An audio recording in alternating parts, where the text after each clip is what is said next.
안녕하세요. 홈가든TV입니다. 아침 일찍 텃밭에 나왔습니다. 오늘은 5월 25일이고 정식한 지 일주일이 조금 지난 날입니다. 얼마나 자랐는지 같이 확인하시죠.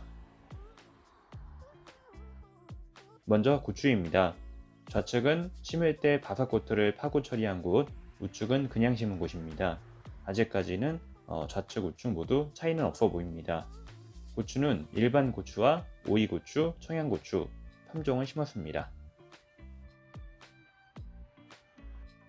다음은 가지입니다.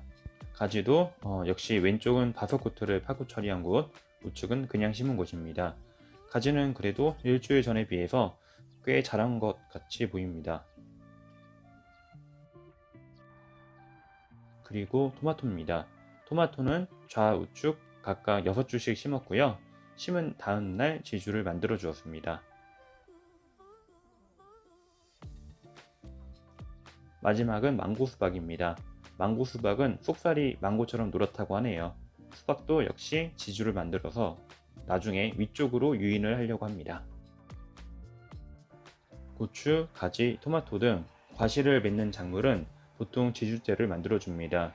지주가 없다면 나중에 식물이 성장을 하고 열매를 많이 맺게 되었을 때 그 무게를 이기지 못하고 쓰러지게 됩니다. 특히 가지나 토마토 같은 경우는 키가 크게 자라기 때문에 지주대가 반드시 필요하죠. 지주대는 모종을 심기 전에 미리 설치하거나 심고 나서 바로 해주는 게 좋습니다. 왜냐하면 모종이 어느 정도 자라게 된 상태에서 이제 말뚝을 박았을 때 뿌리가 다칠 수도 있기 때문이죠. 지주대를 설치하는 방법은 작물마다 조금씩 다릅니다. 고추 같은 경우는 심는 간격에 따라서 3에서 6주 사이마다 지주대를 설치하고 나중에 그 지주끼리 줄을 묶어 가지고 고추를 지지해 주는 방식입니다. 가지 같은 경우는 나중에 열매가 많이 달렸을 때 고추보다 무게가 더 많이 나가게 됩니다. 따라서 고추처럼 줄로만 지지하는 것보다는 모종 하나당 지주대 한 개를 설치해서 지주대에 직접 지지하도록 해줍니다. 토마토와 수박은 조금 다르게 지주를 설치했습니다.